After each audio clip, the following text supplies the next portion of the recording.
Hello बच्चों, आज आप लोगों का चैप्टर 3 ही जो आपके लोकतंत्र की कहानी थी उसी चैप्टर का एक टॉपिक था आपका संविधान। तो संविधान आप लोग पढ़े हैं, ठीक है। और अगला हमारा वीडियो है संविधान के प्रकार। ठीक, संविधान के प्रकार वैसे तो संविधान मुख्य रूप से दो ही होते हैं। संविधान प्रत्येक राज्य का सर्वोच्च कानून है जो मुख्य रूप से कितने प्रकार के होते हैं? दो प्रकार के। पहला क्या है आपका? लिखित संविधान और दूसरा अलिखित। लिखित संविधान का मतलब होता है जो लिखा हुआ हो, ठीक है, जिसको किसी पुस्तक में लिख दिया जाए जिस नियम कानून को, वह लिखित संविधान के अंतर्गत आता है। और अलिखित जो किसी पुस्तक में नियम कानून न लिखा हो, ठीक है। हम यहाँ विस्तृत से जानेंगे लिखित संविधान किसे कहते हैं।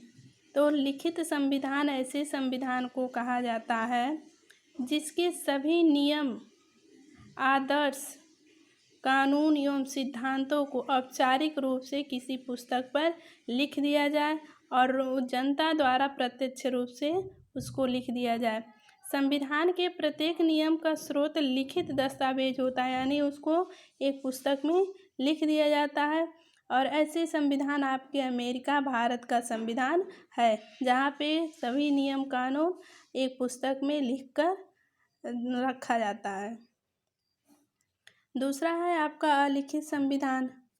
अलिखित संविधान ऐसे संविधान के प्रत्येक स्रोत वर्षों से चली आ रही है, जैसे रूढ़ियाँ या परंपराएं होती हैं जो लिखित नहीं होता है लेकिन हम फिर भी उसको मानते हैं। जैसे हमने इस लिखित संविधान में क्या कहा कि वह लिखा जाता है जो सभी जनता उसको मानते हैं, ठीक है।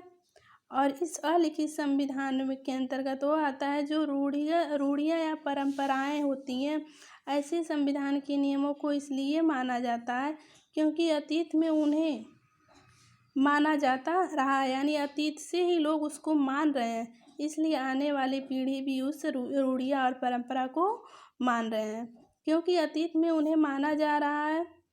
ऐसे संविधान के महत्वपूर्ण नियम का स्रोत कोई लिखित दस्तावेज नहीं होता है और ऐसा अलिखित संविधान आपके ब्रिटेन का में है, ठीक है। सन 1787 में लिखित में वर्तमान अमेरिकी संविधान जो है विश्व का प्रथम लिखित और सर्वाधिक संशोधित संविधान है। भारत का संविधान क्या है? दूसरा सबसे लंबा लिखित संविधान है।